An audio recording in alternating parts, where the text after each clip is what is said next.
welcome back. And I intend to make this a series. So this is the first video for our first series, Mental Health Literacy, specifically in the context here in the Philippines. So, tara, let's go!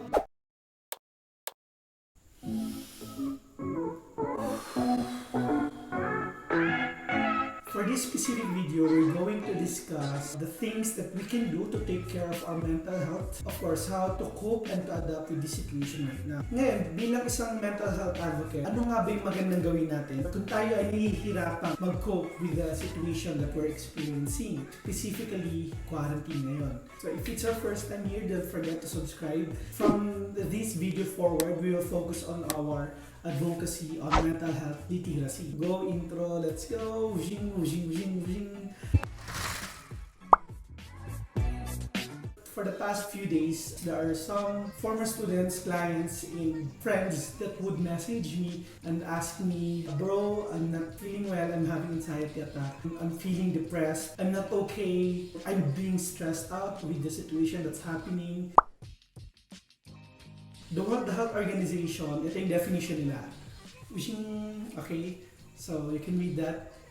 Merong dalawang bagay na pwede natin makuha mula dito sa definition ng World Health Organization regarding mental health. The first one is how to cope with the changes, our ability to adjust to changes, yun yung number one. And second, how to maximize our potential, our human potential. So, from coping to maximizing. Bakit nga ba kailangan ng coping at paano nga ba natin ma-maximize ang ating potential, specifically in the context of extended community quarantine? Number one, how to cope. Cope with current situation. Limited lang yung pwede natin puntahan at limited lang yung mga bagay na pwede nating magawa. If you are one of those people who feel or who experiences downers or moments na sobrang down and you cannot explain why, it's okay. If you do experience that, it's okay. I deserved an explanation. Not all the time we need an immediate explanation. For example, nakaramdam ako ng feeling of depression or sadness. Our mind would automatically look for an explanation why. We are evolved in such a way that we can explain, or we are always almost looking for explanation of the things around us. We are also looking for an explanation on how we behave, and we try to justify that. So when, I'm not saying if, it means it will happen. But when it happens, okay, pag nangyari na ka-feel ka ng downers or ng mga moments ng extreme sadness or feelings of being depressed, it's okay not to explain. Do not be too hard on yourself. Okay lang yan.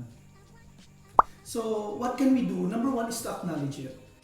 Those moments come, acknowledge it. Give yourself what we call emotional allowance. Sir, ano po bang emotional allowance? Ang emotional allowance, from time to time, makakaramdam talaga tayo ng ganito.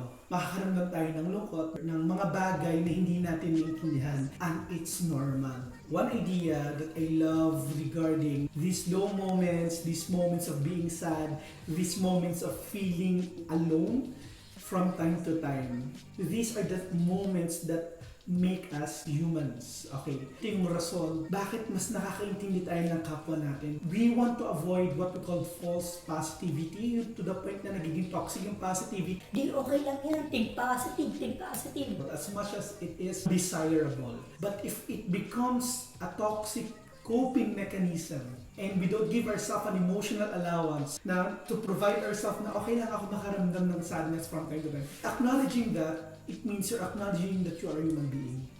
We are not strong all the time and we are not always okay. Okay? Anong next natin gagawin? Pwede natin gawin is to journal. It means to say, ilog mo lang yung day mo. Meron tayong tinatawag na emotion scale. Applicable din yung ginamit na yung movie na Inside Out. The 5 emotions. Happiness, sadness, disgust, anger, and kasi yung 5 na yun, okay? Ngayon, pwede mong gamitin yun. Saan ka ngayon dyan? Saan ka mas nag-lean towards to? Pwede mo naman gamitin yung scale of being happy and then being sad. Okay? 0 yung sad, 10 yung happiness. Okay, saan ka dito ngayon? For example, tomorrow, 9 p.m. or 10 p.m. bago ka matulog, just log your day. Ano ako ngayon dito? Or, okay, 9 ako kasi masaya ako. 5, or 2 ako, I'm not feeling good emotionally speaking. So after mailag yung emotion natin, yung na-feel natin or experience natin, within that time frame, maglagay ka lang ng narrative. Ano yung significant event na maalala ko? For example, today 5 ako or 4 ako kasi nagpo-procrastinate ako. I'm not being productive. I need to do something pero I'm not doing it and I feel guilty about it. Okay. Hence, nakikita mo na ngayon kung ano yung nagtitrigger sa'yo. So in this case, in my personal example, what triggers me procrastinating or me not having motivation to finish my grad school requirements. Instead of finishing them, I'm doing this. Okay. It's not good. Okay. From the emotional allowance, and then when it happens, you acknowledge it. And then once you acknowledge it, scale natin siya ngayon. Ano tong naramdaman ko? Label it.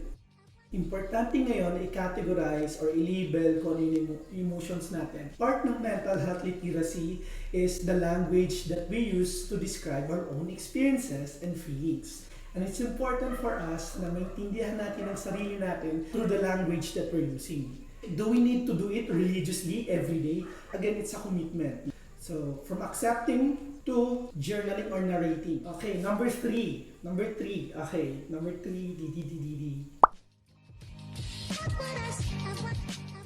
The third step is for us to create a pattern or to look or to analyze or to create now a story by which we can now understand ourselves deeper. From the narratives that we have gathered based on the second step natin, kasi ngayon nakakita na tayo ng tinatawag nating pattern of narratives. George Kelly, The Theory of Personal Construct, sabi na doon na ang tayo daw ay gumagawa ng isang narrative, tayo gumagawa ng isang story by which we try to come up or to make meaning of the world around us and even ourselves. Design how you narrate your experiences. This is crucial na because yung narrative or yung story na nabuo natin, yun na yung nagme-make sense. Mas madaling i-make sense ang story kaysa feelings.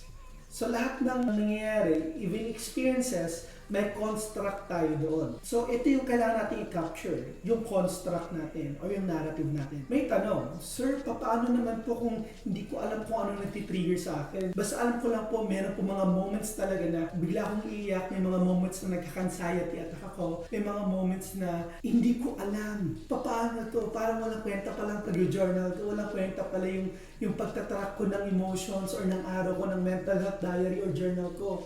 Wala rin pala, no, stop. I'll stop you there. So kung hindi natin makita reason bakit tayo nakaka-experience ng ganon, baka, what triggered you to write it down? Kailangan natin i-train ang sarili natin. Now, once we have now these pieces of information about us, and we can now create a pattern, cautious na ako on how to label and to categorize my emotions. So nagiging careful na rin ako. Mas nadidistinguish ko na ngayon yung sadness and being lonely. Continue doing it. And then, if it persists for more than 2 weeks to a month, and if tuloy-tuloy siya based dun sa pag-analyze natin, sa third step natin ng pattern, nakita na natin yung trigger natin, nakita na rin natin how we react, nakita na rin natin ano yung pinaka-common na experiences na or feelings or emotions na unusual or not desirable for that day, and it impales our function, our daily function. What do we do then? Okay, so punta na tayo sa last and at least for now, the fourth step. Okay, seek help. I cannot emphasize this enough. Seek help. I strongly advise and I strongly suggest you go consult a mental health professional, psychologist, psychiatrist, your therapist, your guidance counselor. And dito papasok, magiging valuable yung ginawa natin sa second at sa third step. Actually, yung first hanggang third step. Now, nagkaroon tayo ng emotional allowance. We acknowledge the experience. We log it. And then we continue logging it. And the third step, we analyze. No? After 1 week to 2 weeks, we use that information to look for a pattern. Pag nag-fourth step na tayo, seek help.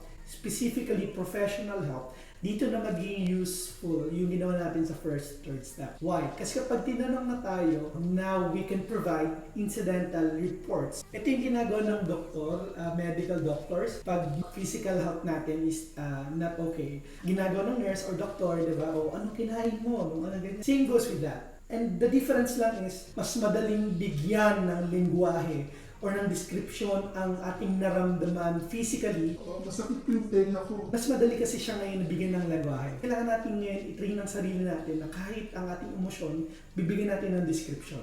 Again, there's no right and wrong answer naman there in describing how you feel. And no one should invalidate how you feel. I know it would be very difficult, specifically in our times, to seek professional help. Ililink ko down below yung post ng Ateneo regarding yung mga psychological services that you can contact or message kapag yung well-being mo is not okay. If you're one of those people na tingin mo naman you can cope really well in this quarantine, guys, be of help sa other people. Kamustahin niyo yung mga kaibigan niyo, guys. Also, again, if you like this video, do not forget to like and subscribe because I'll be providing another video regarding this mental health literacy. So be safe, and I'm hoping that you guys learned something today. Bye-bye!